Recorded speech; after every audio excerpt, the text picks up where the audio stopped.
But now we're here in Latin America, Creighton Olsen. Well, I'm in Central America, or Northern America. But yes, these players we're are in Latin America. They fly us out in between series. It's incredible. The production value is so high. Yeah, they give private jets everything. In the top left-hand side here of Death Aura, he is the Protoss player for Latin America. In the blue, it's Darkness. So that's right, ladies and gentlemen. And in the bottom left-hand corner, in the red. Bottom left? Bottom right? It's bottom right. Yeah, you're absolutely correct. Bottom right. I told you this would happen. In the red, it's our Zerg player representing Mexico and Timbers Esports. It is JimRising. Now, Darkness, what country is he from? I'm not familiar with these players. I'm not even going to pretend at this point. He is Chilean. Darkness is our Chilean player. That's yes, pretty sir. Cool. Do I know anyone from Chile? I believe I do. I believe he's our only Chilean player here in the Latin American qualifiers. Of course, we've got 3 Mexican players, 3 Brazilians, a Chilean, and a Colombian to round things out here. So good representation across the map for a lot of our players. Yeah, definitely. Obviously, there are a couple of exceptions here. You would expect to see Cats normally. Cats is commentating on the main stream a lot via this event. That's why he is not playing. And Smile, who is also from Peru, is playing other video games at the moment. So those are I know, but I love that boy, so it's okay. Sure. So in terms of how things are opening, it's been very standard here. We've not seen anything particularly interesting. It did look like it was... Yeah, it was Nexus before Cybernetics core, which is pretty normal here against a Zerg player if you expect him to play normal. JimRising is getting his queens before he will be looking to expand. He'll take that third in about 20 seconds, I imagine, unless he wants to be very tricky, do something naughty, give make a couple of extra links. Of course. You know, I don't want to shill for Blizzard too much because they don't pay me enough to do that. But if we could go back and look at those hatcheries for just one moment, is that the new War Chest hatchery skin there that JimRising has? I have absolutely. It looks cool. Delightful. It's got like eyes and bulges and big metal spikes. Yeah, it's like a partially Stetmanized hatchery skin. The extractor looks dope as well. Look at some of these cool looking buildings, man. The extractor with that little face at the bottom, like this little mechanical face, is so sick. Not looked at these. Didn't even see that. That's great. Well, there's a couple links that have gotten me into Darkness is natural here. They're going to chase the Stalker away, but I think with some micro, the Stalker should be fine. It is backing itself slightly into a corner. No, okay, it does fit through that. That's fair. Yeah, the Stalker's going to be fine. It may end up taking a little beating here as it takes a couple more shots to finish off this final link. There we go, but the Stalker is okay. Everything was scouted here, but in terms of what you saw the Robo. Did you see the Twilight? Yeah, you did see the Twilight. So yeah, everything completely scouted, a couple of extra gateways. We are seeing something very aggressive coming out here at Darkness. Relatively standard, but it's going to be Adepts with Glaive upgrade. That's right. Glaive Adepts are hard to beat these days, Grant. I mean, not hard to beat as far as defending them, but hard to beat as far as an opener for Protoss players. Just gives you a lot of control in the early game. Not easy to get damage done, but if played correctly, the damage can be pretty reasonable. And wow, also the larva inside of that building hatchery is also like all mech'd out. If you look at the third hatchery that's being built there, or the little guy swimming around in the third hatch. Oh, we just missed it. Never mind. Oh, we missed it. Keep an eye on the morphing hatch. The little swimming, gross scorpion thing underneath. Yeah. Is also looks like he's got like antenna added onto him and stuff. That's dope. What a great skin. But already 8 roaches on the way from JimRising. Make it 10. Is he going to roach all in here on 3 bases, Grant? I don't necessarily think he'll go all in with this. He's certainly going to split roaches in order to defend against this attack. He knows how many gateways are committed to this. He knows it's 4 Glaive Adept. And having this amount of roaches is good, because roaches in this matchup, it's really the only matchup where they don't scale that badly. Oh, he's actually going to commit. Yeah, going to wait on that shade for just a little bit. Grant, before the stack happens, it looks like the Terran music is still playing in the background of the stream. I don't know if that background music is still playing intentionally or not, but nope. You may want to take one look at it real quick. Thank you. No problem. Thanks to chat for keeping us honest here. Hard to run a production when it's not on your main stream, and Grant's doing a fantastic job with it. Darkness is going to push in here with the Warp Prism into the natural. Gets a couple of depths down, but the roaches are all over the place. A good spread from JimRising, and he's going to defend this very easily. I mean, not a scrap of damage done, not a single drone going down. Beautifully defended there by JimRising, who's going to sack a couple links in the mid game, but that attack just not doing a whole lot there, Grant. No, precisely. And now JimRising has a very good army to get the pressure going across the map. He doesn't have roach speed, and that's annoying because he didn't start his lair in favor of getting a few more units. He is also now getting Evo Chamber. We do have the Adepts being dropped back into the natural here. But the roach is already in position. We may see 1 or 2 drones go down. Have any drones died this game? 1. My goodness gracious, what an efficient trade there for JimRising, only losing 1 drone there.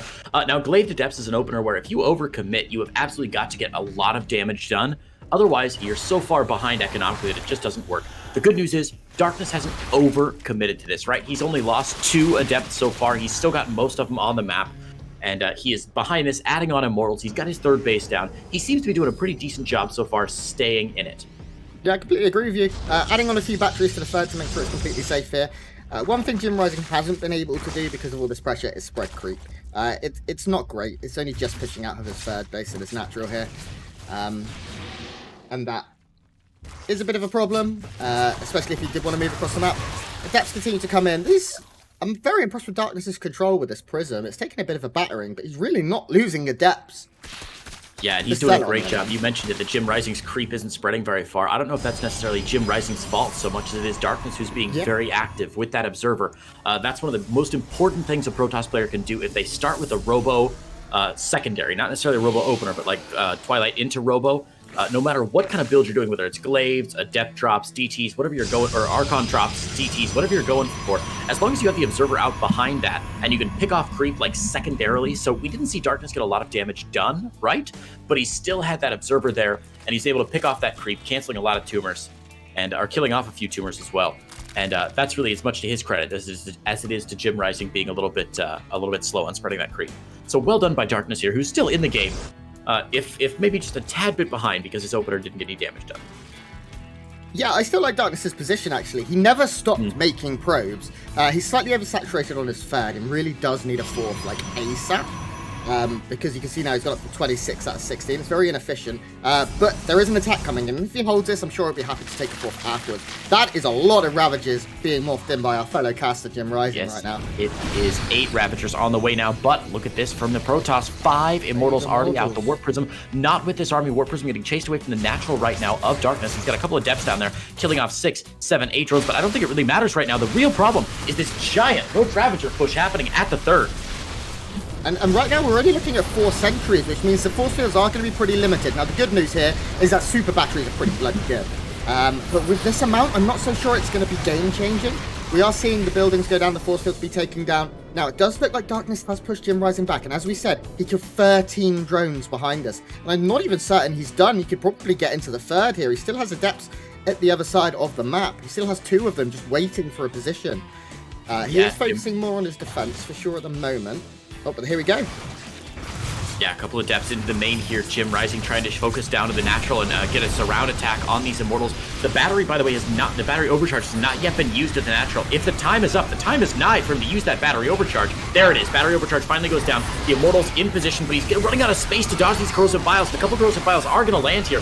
Shield batteries number 2 and 3 finish up, and I think with that, yeah, an aggressive blink forward from Darkness. JimRising is going to get flunked on here, and he's not going to be able to take out that 3rd base. And again, I'm so impressed with Darkness's defense. It looked a little bit scary because he had so many Stalkers in the mineral line, but he just found an angle that was so squeezed in behind all the batteries that the Zerg could not get enough surface area. The Ravager's bios were pretty scary, but the Roaches just couldn't fire. They couldn't get close enough. Absolutely. And the Immortal count is still really, really good. We're still looking at 4 Immortals. It's only lost 1 this entire game. That is absolutely crazy. A 5th one now poking out. It is going to get picked down very quickly by the Raptors. Focus fire down, but it's not enough. And with those Immortals still up, Darkness defends, and JimRising taps out. GG! And Darkness grabs game number 1. Yeah. Attack didn't do too much damage, but as we said, it slowed his opponent. Sorry about the music, guys. I couldn't hear it. I had it split for a separate splitter, so I completely forgot about it. It's been a very long day. Poor Grant. You've been working so hard, man. A little music is not the worst thing in the world, so don't worry. Thank you for letting us know as well. We'll be getting into map 2 very shortly. I think Darkness looked absolutely grand in that first one. Ice and Chrome will be our second map.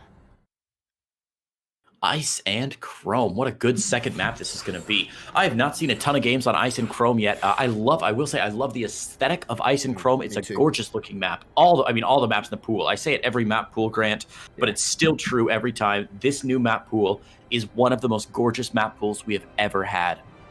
And a big shout out to the creator, the Music 246, for that. We also have the other creators, Maris, people. The map makers we have right now are some of the all-time best, without a shadow of a doubt. We will be starting very shortly, guys. We're just waiting for everyone to be ready, all the casters to get in.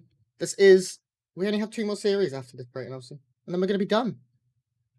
Done for the day, but not done the whole time. For those of you who don't know, Grant and I will be covering the EU action all week long until Sunday. And then we're covering the Latin American action as well. So, Grant, I think you're doing Oceania and Taiwan all week as well? You'd know that. If you know that, I don't know that.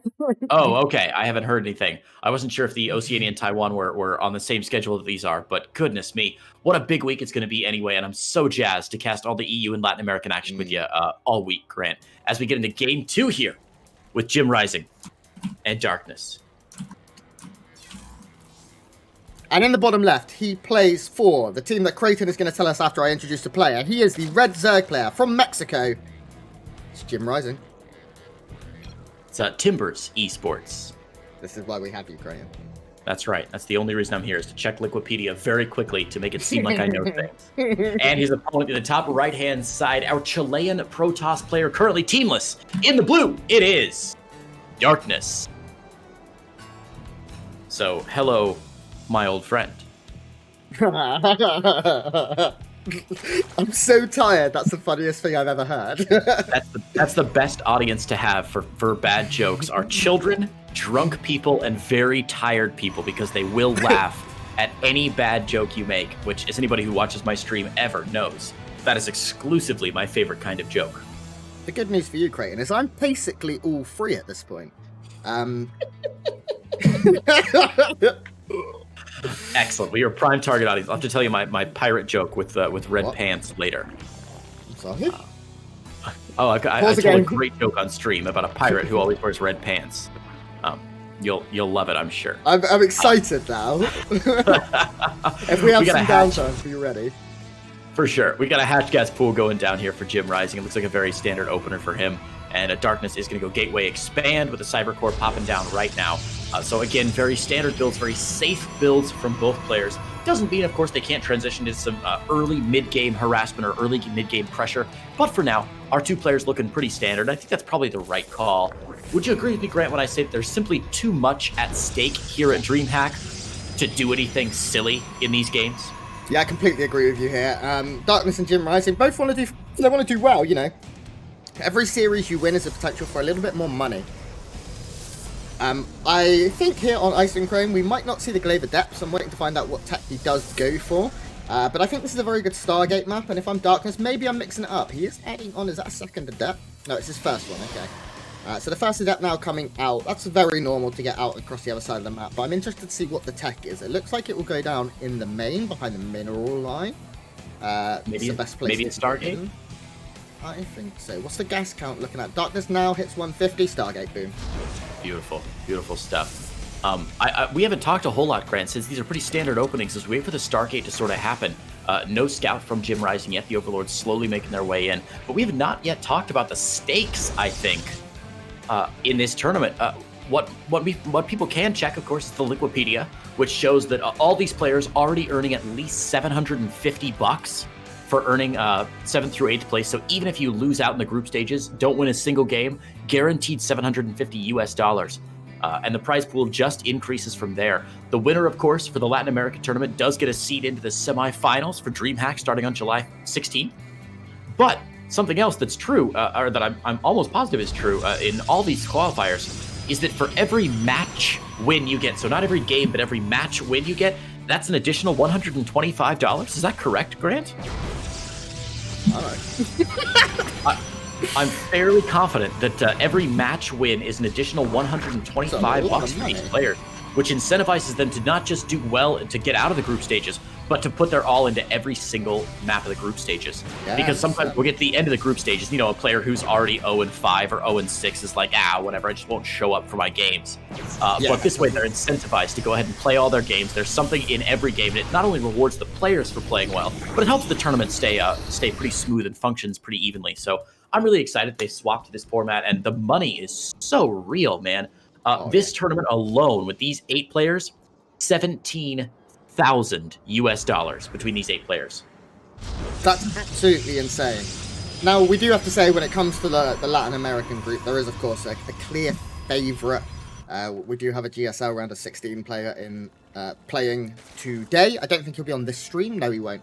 No. But there are also players like Eggs, Cham, very, very good players that will be putting up some great games. And these are players that have beaten Special Mr. Juanito in the past, and I'm sure we'll be willing to give it to him again if they get the chance.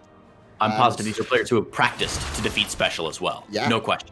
Everyone in this tournament expects to see him at some point if they keep winning, and they will know his strategies. They will be ready for him, for sure. Yeah, and like Special will be playing, of course, on the North American server as well, which might affect his ping just a little bit. So you are correct. A bit of a handicap.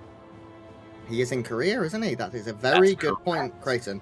And also, he played GSL like 2 or 3 days ago, so his builds are out there. He's the most out there of all the players in Latin America right now. He's certainly studyable. I mean, that being said, he's special. He's like literally a top... Well, right now he's a top 16 player in Korea, arguably going further. And favorited to do so. He's been looking great, as always. He's also a Pokemon master. Is he really? Oh, he loves Pokemon. Big Pokemon announcement today. You going to play the new MOBA, Grant? You know I'm going to play the MOBA. I'm a Pikachu main already. I'm not, because Pikachu's lame, but that's pretty exciting, actually. I'm not going to lie. I really hope for that. More reasons for you to buy a Switch, that's for sure. Yeah, that's my plan. That's my treat for casting this. We should probably talk about the game yet before we be accused of casters who don't cast StarCraft, which is something I never want to be thought of here. Rotoran going down for JimRising here at the Natural. The third base, Oracle's going to get in with a few kills here. 1, 2, 3, 4 drones going down. That's decent damage, and most importantly, both Oracles staying alive. Grant, I don't know how many games we've cast today where Oracles have just dove a little too deep and gotten smacked down, and that's something you simply can't afford to do as a Protoss player, is lose those Oracles in the early game. Luckily, Darkness saves both of them, and JimRising going to try and get something done here with this Ling run-by. Nice force field to try and save this Immortal. He's actually doing a pretty good job of staying alive. Another force field may come down, and exactly what is happening. This did not work out right now for JimRising. He dove in on an Immortal, and that Immortal lived until the last 6 Lings. So very, very good job there by our Protoss player to keep that alive. Darkness impressing me more and more. He seems really, really strong. Darkness is a good hold, but don't forget, of course, JimRising just throwing away Lings there, and he did get a lot of gas-heavy units, picking off an Immortal, picking off a fair few Sentries. So I'd say it was an even trade at best, but definitely good defense there from Darkness, who wasn't expecting that run by, I don't think, and was certainly out of position for it. Yeah, and Darkness is still, he's at a 65 working count. This is very, very good, producing still 2 probes at a time. If he can get up into the 70s, he'll be very confident. Blink is finishing up, +1 is finishing up. His upgrades are a bit behind. We can see +2 melee already starting here for our Zerg player, but a few cheeky chrono boosts can change that. And the thing I'm most happy for him right now is he has these Oracles, and what that means is we can expect to see a lot of revelations coming out. Oh, okay. Ooh. Half as many revelations now, but still hopefully a lot. Honestly, 1 Oracle as you get in the late game is really about all you need. 2 is great if you can save him, but he did get caught by those queens there, so just 1. Still better than nothing, though. All it takes is 1 good revelation on your clump of roaches and ravagers to know when and where they're coming from and where they're going to attack. So hopefully that'll be enough for Darkness to keep an eye on JimRising's army as JimRising adds on a 4th hatchery and continues to crank out Ling Ravager. Oh, it is all mechanical. Yeah, isn't that gross? Yeah, that is. I love it. It's got like night vision goggles and a little. It's like Stetman's dream, for sure. Tom Clancy. Tom Clancy, Hatchery 6. Lots and lots of Stalkers coming out here for Darkness. He does have Blink, and that's going to give him a lot of micro potential against the army he's playing against. Baneling count is starting to get there, though, and Banelings, you think maybe not great against Stalkers. In this number, they are, because if they can get through the front line, Immortals and Sentries just disappear under Baneling fire. Some nice blinks here to catch a couple of Lings, and Darkness, he's now up to, like we said, nearly 70 workers. He's got his +1, +2s, starting to catch up, as we should see Chrono going into it, and that's exactly what we see. Zealot legs on the way, and there, my friend, is a very dark, very spooky-looking building. It is. It's almost like Darkness was behind, and he wanted to build a building, which would help him when he's behind. Now, I don't think he's actually that far behind in this game, but it's still good to see a Dark Shrine coming down. I'm not sure what the Overseer count looks like right now. Let me go ahead and try and check that. One. Only one. It is with the main army, but only one. No. Okay, there's a Spore here at the 4th base, Spore 3rd. All right, so we should be fine against these DTs. Not going to get a whole lot done. Is there a Spore there at the natural? I can't even see. That's for the foggy cloud of Overlords. Oh, here we go. This is what we can do. We'll look at the buildings. Spore. No. Wow, so only one base unguarded there. I don't know if DTs will be a huge deal. He might just be going for the budget Archons to bulk up his army a little bit. But either way, Darkness still in good shape, even as JimRising adds on 48 more Zerglings. Alongside that, we see Adrenal Glands, +3 weapons, +2 armor. Another hatchery, as we previously mentioned. Oh, we can't see the spooky guy. Here he is! Yeah. Oh, that's so gross. It's awesome.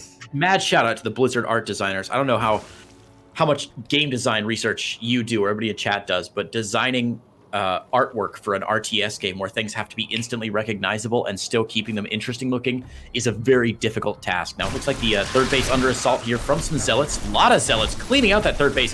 Some Banelings gonna, wow, a lot of Banelings taking out those Zealots, but 13 drones going down in the crossfire. A good run by there from Darkness, who's now way ahead in the income game. Yeah, definitely. And at this point, you go, oh no, he lost, what, 6, 7 Zealots? That's not a problem. He can afford that. The mineral income is 3,000 a minute. That's 30 Zealots a minute he can produce. So he can definitely afford to throw some away. Drones are more important because they're forcing Zerg to use the larvae that they want to be using on units. We have oh my god, we're getting it. We're doing it. Yes, it's DT Blink. That's right, Shadow Stride.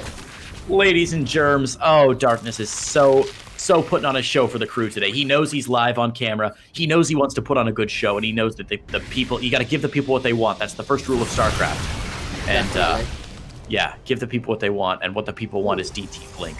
Storm, DT Blink, +3, all on the way here for Darkness, but JimRising's army looking pretty scary here. Ultra's getting morphed, added into the army, and the Banelings rolling through into the 3rd base.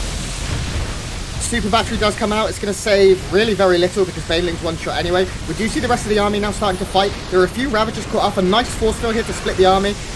Banelings roll into Stalkers, but there just isn't that critical mass right now. This will be cleaned up, but Darkness lost a lot of workers. Now, did he kill enough in return? I think maybe yes. And I'm not so sure about Ultras here. Like, the Immortal count is 3, 2 Archons. DT's very good against Ultralisks as well. Or Zealot drip being queued up, and those blinking bad boys now setting up as well in the north side. Yeah, it's an interesting place that now that JimRising has put us in. He threw away a huge chunk of his army there just to get 23 probes, and 23 probes, of course, is a really nice reward. It's going to set JimRising ahead both in the income and the income sustainability portion of this game. You know, he's got more bases than his opponent. He's had those bases for a little bit longer. His creep spread is good enough where he can defend all those bases, and that's all great. But he also threw away a ton of Banelings, didn't take down the actual Nexus itself, and now I think Darkness is on fairly even footing. Darkness's army is scary at this point. There is Storms. How many High Templars are we looking at? 3 High Templars, looking to have pretty healthy amounts of energy. Definitely 4 or 5 Storms already available. And if Storms can connect with the Banelings, they will disappear. They completely dissipate under that bad weather. And with Archons in the front, a good chunk of Immortals, and the ability to remax quite quickly, as Darkness currently sitting on 11 gateways. I like his position still. He's up in supply, and against a Zerg, you want to be up in supply. Absolutely. I always say that Protoss armies need a few different things to be successful, and one very key thing that Protoss armies need to be successful is something that allows you to not only get splash damage, but to force positioning errors out of your opponent. And those storms are certainly something that are going to force JimRising to maybe take a bad fight, to dodge a storm and go around somewhere, delaying his attack, allowing these ranged units to get a couple more shots off. And here we go, the big engagement finally coming down. Ultralisks up front getting absolutely obliterated, and a massive stasis ward taking down, how many banelings is that? 10 banelings? Must be at least. And a bunch of lings as well. This is a great start for Darkness, who's going to wait. He's going to camp on top of these units. It's a legitimate strategy, and he's going to take them down. Yeah, these banelings are going to go for some kind of connection, but most of them do crash into Immortals and Archons. The Immortals now a little low. This could end up being an opportunity for the Ultralisk to try and find something. But look how quick those Ultralisks melted! And now there's Storms coming in. There's Immortals in the front, Archons in the front. Numbers starting to get thinned out a little bit. Is there any DT with this army? No, but there is Observers anyway, Overseers anyway. The Ultralisk going down upgrades on these Ultras. Do they really have 3-3 and chitinous plating? Because they melted in the initial stages of that fight. But they absolutely did. It looked like a little bit of missed target firing, maybe from JimRising, who focused from Darkness rather, who focused his entire army on those 1 or 2 Ultralisks, which is great. It melts the first 2 Ultralisks, but it gave those banelings time to get up there. We didn't see any storms that time go down on banelings, really. And we didn't see any really effective positioning from Darkness. He was forced to blink back out of the way, and that just exposed his valuable units to the front, where the Ultralisks were able to take them out. So the few Ultralisks that did survive got a lot of damage done, and now we can see Darkness, Darkness, who was ahead in army supply before that fight, now down to less than half the army supply of his opponent, who's remaxing on Ultralisk Infestor. Yeah, this is a very scary composition now, because not only are Infestors done, the upgrade is done to give them that cheeky bit of energy. We can see DTs are doing a bit of damage across the other side of the map, blinking in, trying to find some work here. It did look like they were cleaned up pretty quickly. But there are probes going down. There was a run by here, once again, into this position.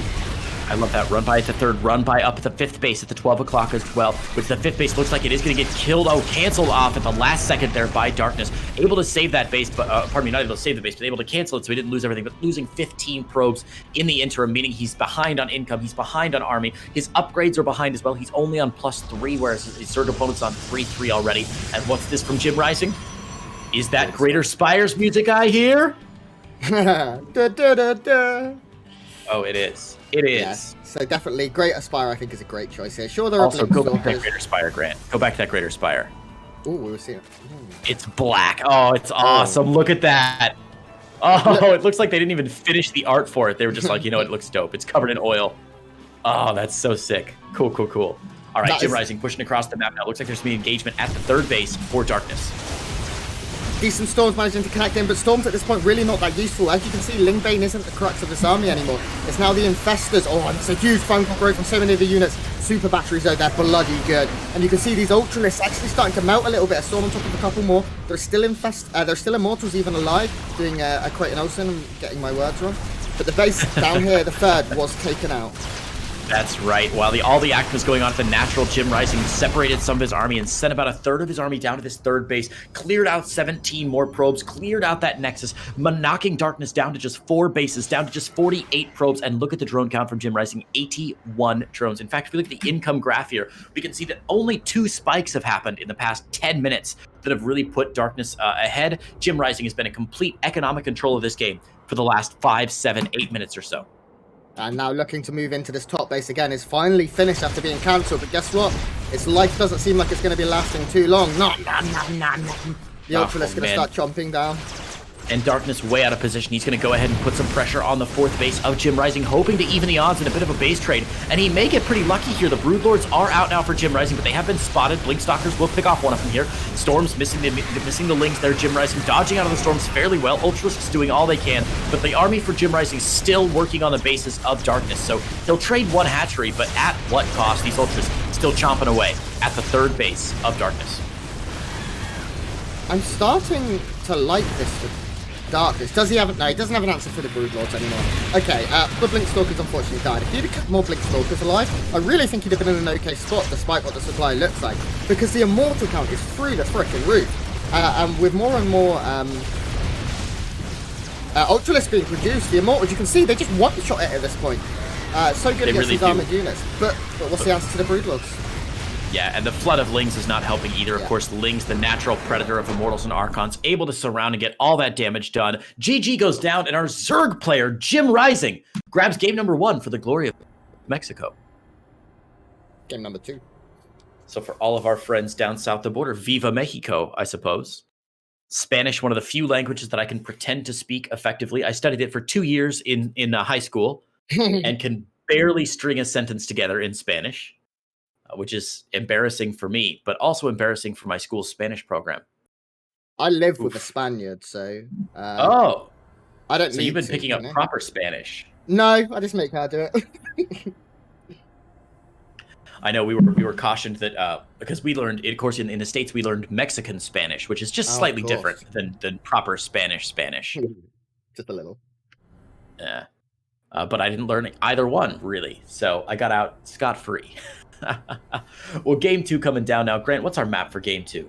Golden Wall. We do have a lobby as well for you, my friend. Oh, that's Golden Wall. We're on game 3, not game 2. Yeah. Pardon me. Goodness gracious. Protoss won game 1 with the Glaive Adepts into something else. Yes. Long day. I saw number 3. I thought it was for the other tournament for some reason, or the other stream for some reason. My brain is just... Did you invite me? It didn't pull me in for some reason. Oh, yeah. Hang on just a minute, Grant. I don't know why. It usually does. Silly StarCraft. There we go. Kids. I like to have the Caster clan tag, Grant. It makes it very obvious who you are. It's nice. Yeah, I couldn't spell it right, so I just sort of had to make it up. Are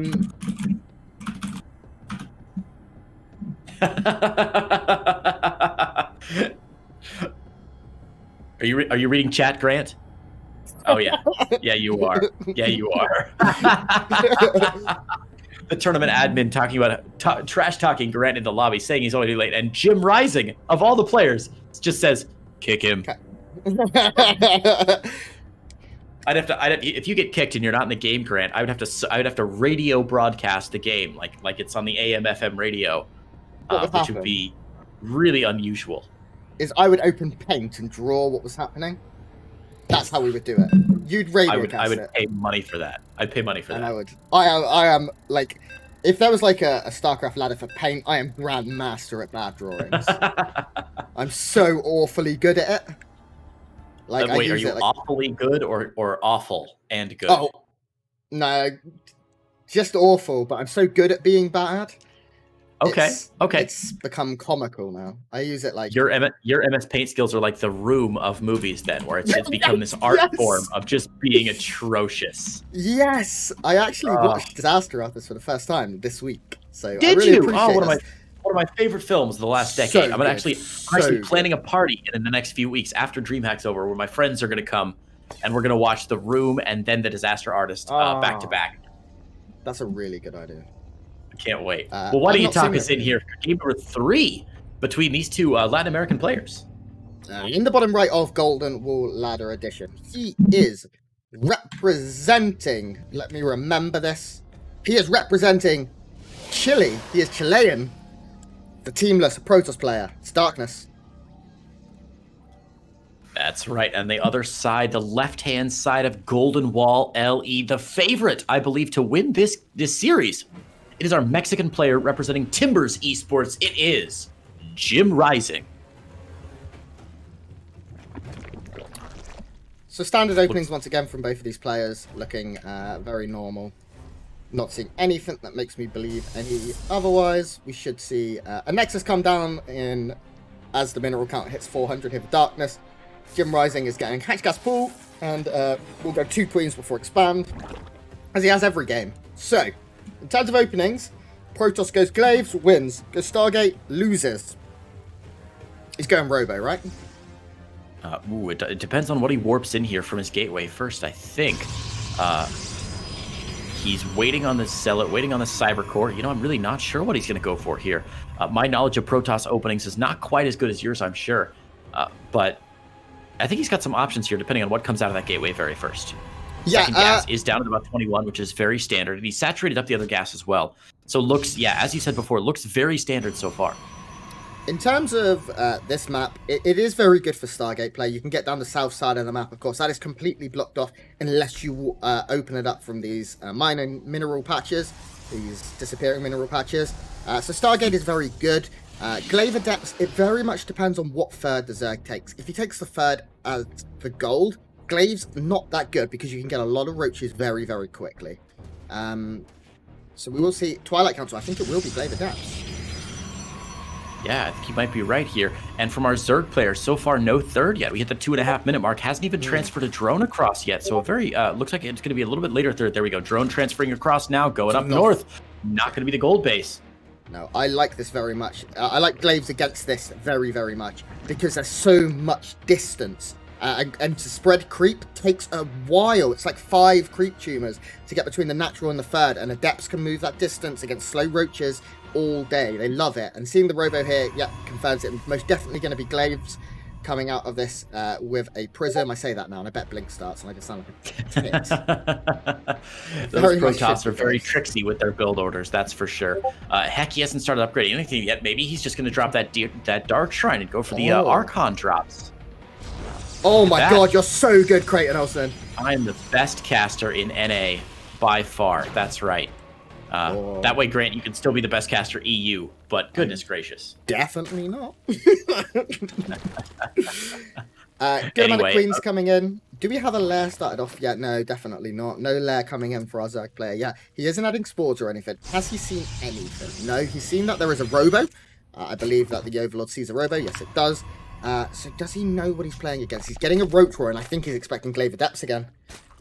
I think he is. You're right. Lair Tech. Ooh, that's a good one. In case the yawns there. Goodness gracious. I'm wide awake. I think it's when you cast, you have to breathe a lot. Yawns are a way for your body to tell you it needs more oxygen, right? So a lot of times while I'm casting, I find that I'll yawn because I'm not breathing the way that, humans are supposed to breathe. Anyway, Roach Warren, Lair Tech down at similar times. Is he just going to go for speed roaches, misreading the situation just a little bit, I think. The Lair Tech will finish up a bit late, though, because the War Prism already on its way out. The Overlord has spotted it. And, 7 roaches coming down. I'm a bit worried right now for JimRising, who has not yet created any Overseers because the Lair's not finished and doesn't have any spores down. Now, the question is how many Overseers he makes, or does he make Overseers? We have DTs warping in. You can see they are going to come in probably round the back, down the south side here, where they're much less likely to be scouted. Then again, maybe not Grant. No, it is going to be, yeah. So they will probably land in the main and split down, one to the natural and one to the third. First Overseer on its way Overseer, and that's in the natural right now. But it's just the one. There are no spores or anything, so this Overseer, it cannot be in 3 places at once. It's physically impossible. I've tried. Every Zerg player knows that pain. And here we go. DTs in the main should start splitting those DTs up right now, though. I don't know if he's actually going to do that. I think he might just try and get some damage done if he possibly can. Loses one DT, picks up the other one. That one gets picked off as well. Nice response time there from JimRising. Down to just one DT from Darkness, and he got absolutely nothing done there. And look at the army supply right now for JimRising. Roaches, roaches, roaches, Grant. I really would have liked to see him drop maybe one in the main and then use the other 2 and drop them over in this position. Or just drop here and then drop here. There are, you can just drop one whilst you're moving and force the Zerg player to split. I think that was a little bit of a mistake here from Darkness. I think he could have done more. Now, he still has a double Archon drop coming in, which is sort of a standard follow-up here, and that's going to force the Zerg to stay home for now. But if this goes awry, then if one of these Archons goes down, then we expect the Zerg to just move straight out and punish this. This Observer's doing wonders right now, actually. Absolutely, that Observer back in the background really pays off. We talked about it earlier in the last Protoss game we had, maybe game 1 of this series, where the Observer follow-up is just so valuable because it does help you pick off those creep tubers and really makes the game much more sustainable for you as a Protoss player, limiting the map control and map awareness of the Zerg player. But look at what JimRising's doing here, Grant. How many drones has he built in the last 2 minutes? The answer might surprise you. Number 4 will surprise you. He hasn't built bloody any. And he is moving down the south side. He has mined out that mineral patch. He's coming into this third base, which is completely open.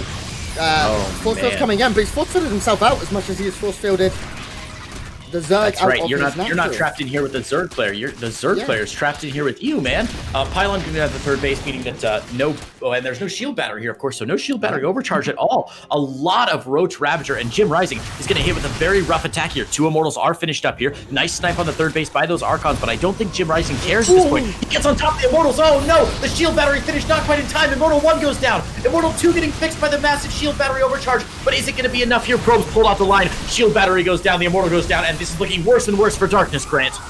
Yeah, the Archon sniper at the other side of the map was great, but he wasn't paying attention to his main army. More probes coming up. Oh my god, this is going to be a bloody high number on the left-hand side of the screen. Archons come in. GG.